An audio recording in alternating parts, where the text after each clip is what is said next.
Eddie Mitchell, de son vrai nom Claude Moine, né le 3 juillet 1942, fête ses 83 ans. Figure emblématique du rock et de la pop française, il a façonné le rock and roll francophone depuis les années 60, d'abord à la tête des Chaussettes Noires, puis en solo. Reconnu pour sa voix grave, son allure décontractée et son attachement profond à la culture américaine, du blues au rockabilly en passant par le film noir, il incarne une image d'icône intemporelle, un homme qui semble avoir vécu une vie riche et épanouie. Pourtant, derrière ses lunettes noires et son sourire en coin se cache une tristesse indicible, un conflit latent entre le discret Claude Moine et l'exubérant Eddie Mitchell. Pour entretenir cette image de rockstar, il a dû sacrifier sa tranquillité et son authenticité pendant des décennies. Son contexte actuel est marqué par une reconnaissance publique constante, son implication dans des projets cinématographiques et musicaux plus philosophiques, la stabilité de son second mariage et l'attachement à ses 3 enfants, Lisa, David, Nina. Mais cette tristesse s'exprime surtout dans la solitude de ce dernier, une solitude née de la perte d'amis proches comme Johnny Hallyday. Une perte qui a fait de lui le narrateur d'une génération révolue, un fardeau de mémoire qu'il doit porter. Cette tristesse pourrait provenir des regrets liés aux années de rébellion qui ont fragilisé son premier mariage, une rupture qui a prouvé que l'image de rockstar et le rôle de mari et de père dévoué étaient 2 chemins indissociables, une crise personnelle qui lui a coûté cher en souffrance et en perte. Cette tristesse indéfinissable pourrait bien être issue d'un conflit intérieur entre le désir d'être le simple Claude Moine, amateur de cinéma et de tranquillité, et l'obligation d'être Eddie Mitchell, l'homme qui chantait l'alcool, la vitesse et la rébellion. La lutte entre ces 2 identités a engendré une grande fatigue mentale, le fait qu'il ne pouvait jamais vraiment se défaire de son personnage public. Une partie de cette tristesse tient peut-être à la nostalgie persistante de l'âge d'or du rock français et de l'amitié à 3, Johnny, Jacques Dutronc et lui-même. Une époque révolue avec la mort de Johnny, faisant d'Eddie Mitchell le gardien de souvenirs à jamais perdu, un rôle qu'il endosse avec silence et contemplation.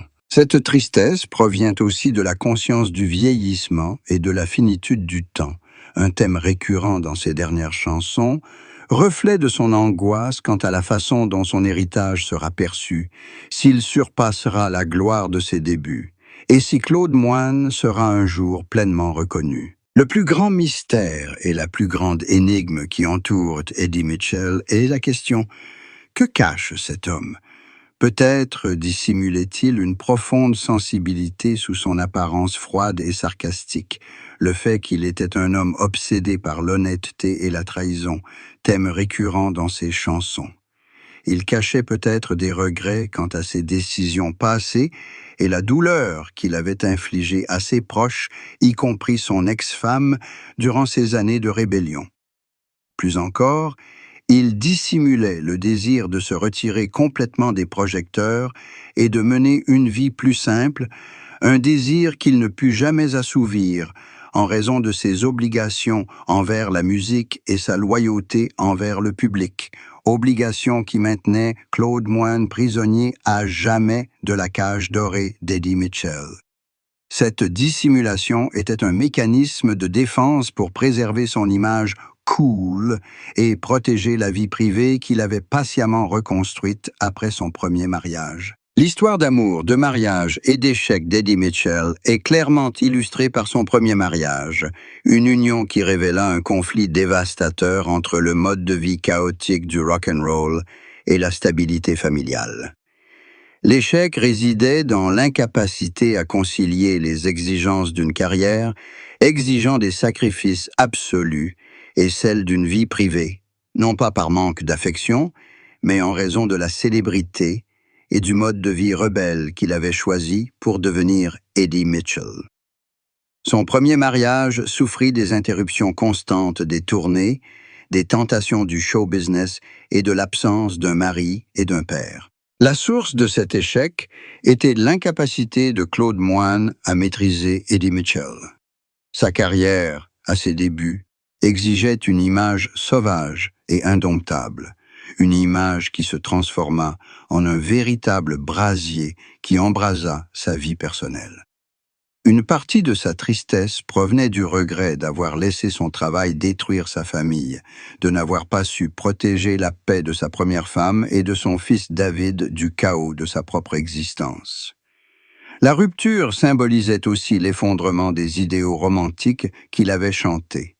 Il avait compris que l'amour éternel était difficile à trouver dans le monde du rock and roll où tout était éphémère et dramatique. Cette rupture fut un tournant décisif dans la vie d'Eddie Mitchell, le forçant à affronter le véritable prix de la célébrité. Le divorce ne marquait pas seulement la fin d'une relation, mais aussi celle d'une étape de sa vie, une phase de rébellion aveugle.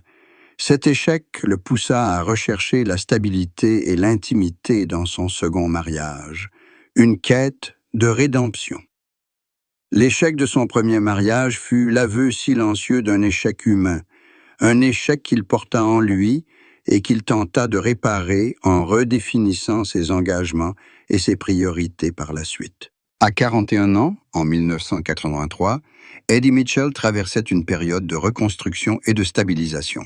Divorcé, il s'était remarié avec Muriel Bailleul, après l'incident avec Véronique Wendel évoqué par l'utilisateur, en 1980, et avait eu 2 autres filles, Lisa et Nina, une transition qui avait profondément transformé sa vie.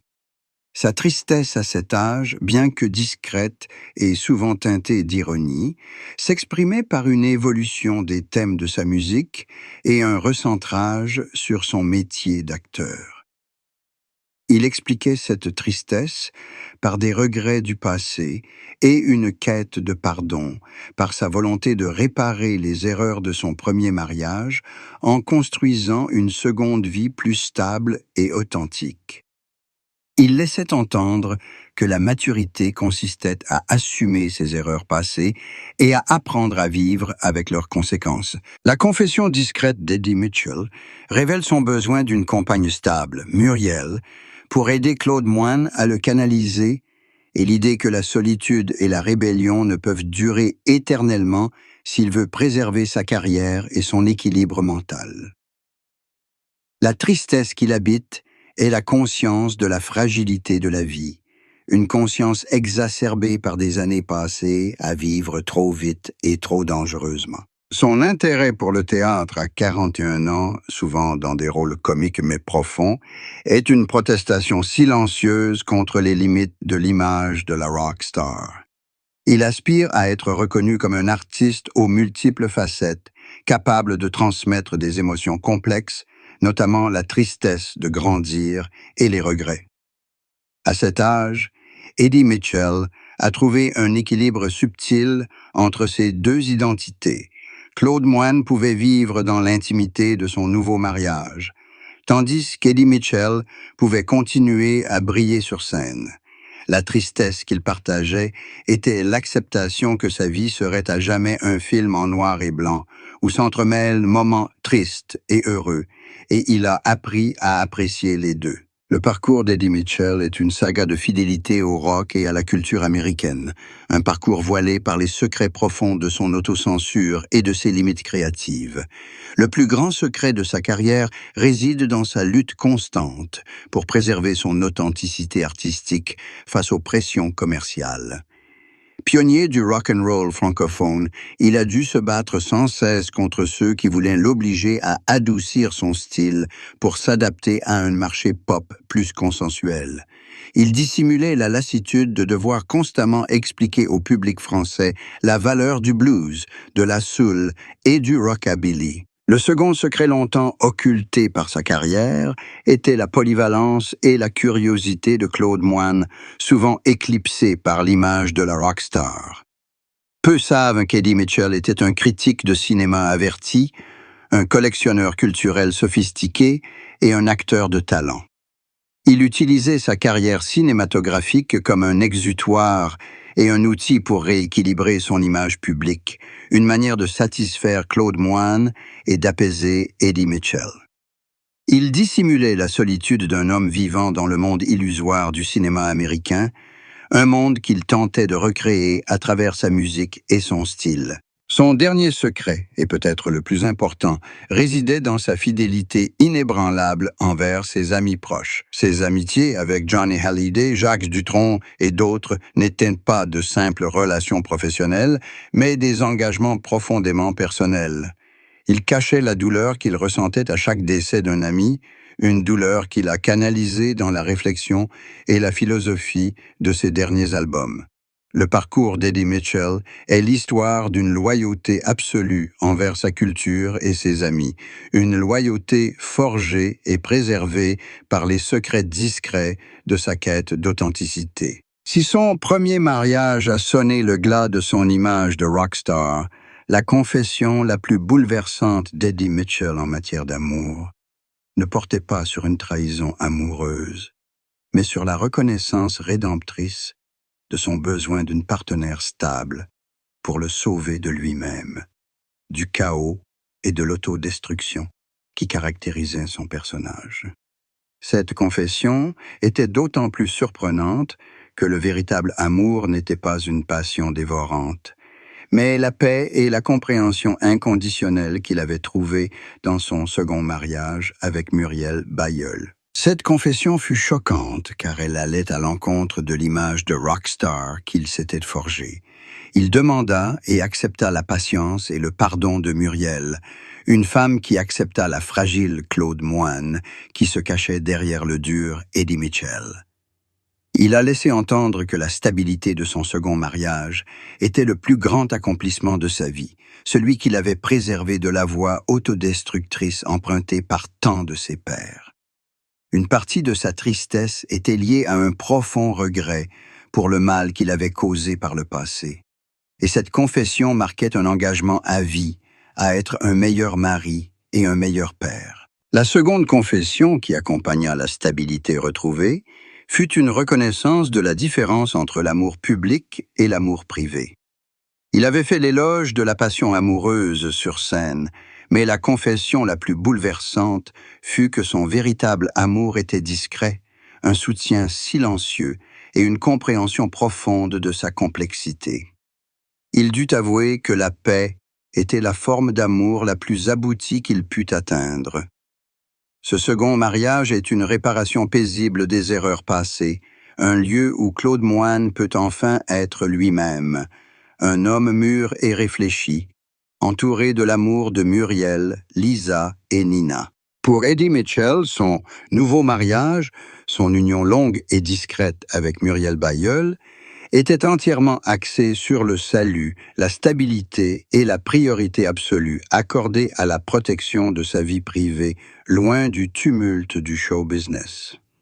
Lorsqu'il évoquait ce mariage, Eddie Mitchell ne s'en vantait pas, mais le décrivait simplement comme un havre de paix et une bénédiction après les années tumultueuses de sa jeunesse. Son nouveau mariage était un engagement inconditionnel au silence et à la compréhension. La principale différence entre les deux mariages résidait dans la protection maximale de la vie privée. Muriel Bailleul restait à l'écart de sa vie publique et David Mitchell avait érigé un rempart autour de sa famille, veillant à ce que ses enfants, Lisa, David et Nina, grandissent dans un environnement stable. Cela lui a permis de trouver un équilibre entre célébrité et vie de famille, équilibre qu'il n'avait pas trouvé dans son premier mariage. Il a laissé entendre que le véritable amour à l'âge adulte consiste à accepter les défauts et les peines de l'autre. Et c'est précisément ce que fait Muriel. Sa vision de son nouveau mariage met également l'accent sur la paternité et la guérison des regrets. Il aspire à un engagement qui l'aidera à expier ses erreurs passées et à devenir un père plus dévoué à ses filles. Le nouveau mariage d'Eddie Mitchell est une reconnaissance discrète que la folie du rock and roll n'est pas éternelle et que seul l'amour et la complicité demeurent dans la vieillesse. Il a appris que la stabilité n'est pas synonyme d'ennui, mais le fondement d'une créativité durable et d'une paix intérieure, une paix qu'il a recherchée toute sa vie. Une affirmation de la réconciliation qu'il a opérée entre ces deux facettes de sa personnalité. Claude Moine a accepté Eddie Mitchell comme une partie intégrante de lui-même, et Eddie Mitchell a appris à respecter le besoin de calme de Claude Moine. La tristesse latente s'est finalement muée en contemplation et en philosophie dans son art. Premièrement, on peut conclure que son second mariage fut une véritable libération. La stabilité qu'il a trouvée auprès de Muriel Bailleul n'était pas le fruit du hasard, mais un choix délibéré de Claude Moine de privilégier la paix à la rébellion. L'échec de son premier mariage fut une leçon douloureuse qui l'a conduit à redéfinir l'amour et l'engagement. Il a prouvé qu'une star du rock peut être un père de famille s'il est prêt à lâcher prise et à se maîtriser. Deuxièmement, cette conclusion met en lumière l'héritage d'authenticité. Eddie Mitchell est devenu une légende en restant fidèle à la musique qu'il aimait et en étant honnête quant à ses tourments intérieurs. La tristesse liée à la perte d'amis et la nostalgie sont devenues une caractéristique unique de ses œuvres tardives, faisant de lui un conteur de confiance pour toute une génération. En définitive, Eddie Mitchell est un symbole de persévérance et de résilience. C'était un homme dont la vie fut marquée par des erreurs publiques, mais qui trouva le pardon et l'épanouissement dans l'amour et le dévouement qu'il portait à son art. L'héritage exceptionnel d'Eddie Mitchell, qui met en lumière son statut irremplaçable de conteur par excellence de l'âge d'or du rock français et l'influence de la nostalgie sur son art.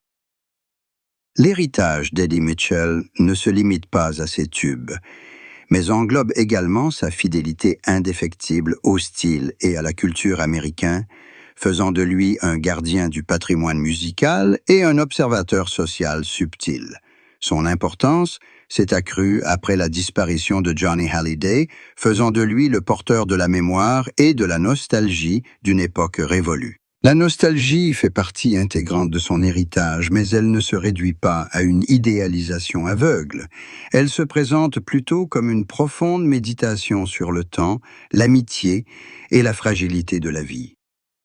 Eddie Mitchell a puisé dans ses sentiments de perte et une tristesse diffuse pour créer des œuvres d'une grande profondeur philosophique, où il est à la fois acteur et observateur. Sa carrière a été un dialogue constant avec le passé, sans jamais s'y enliser. Au contraire, il s'en est servi pour comprendre le présent. L'influence d'Eddie Mitchell sur les générations d'artistes suivantes réside dans son professionnalisme et son respect de la musique. Il leur a enseigné que, pour durer, l'intégrité artistique et une vie privée préservée étaient indispensables. La réconciliation entre Claude Moine et Eddie Mitchell a été une puissante leçon de maturité et de rédemption dans la vie publique. En fin de compte, l'héritage d'Eddie Mitchell est le portrait complexe d'une légende du rock and roll qui a trouvé la rédemption non pas sur scène, mais dans la quiétude de son second mariage, une vie façonnée par une fidélité inébranlable à son art et par l'acceptation de la tristesse comme une part inévitable de l'existence.